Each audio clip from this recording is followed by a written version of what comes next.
tällainen samanlainen mäkimies niin kuin meikäläinen? En tiedä. Otaisitko hypätä Pikkumäestä, jos mä hommaisin sulle sukset? En oo ajatellut koskaan. Tulet joskus koittamaan. Antti pelaa lätkää D-junnuissa. Se onkin paljon fiksumpi laji kuin mäkin.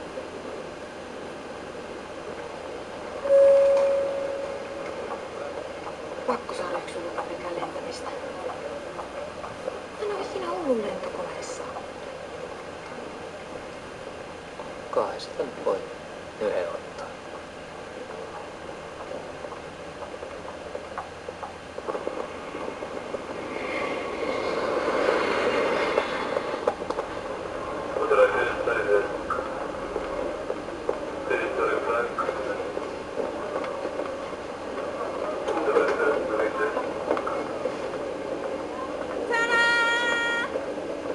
Jumalautaa.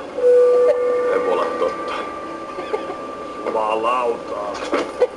Nyt riitti. Tulisi Hiihtoliiton herrat joskus itse kokeilemaan tätä herkkua.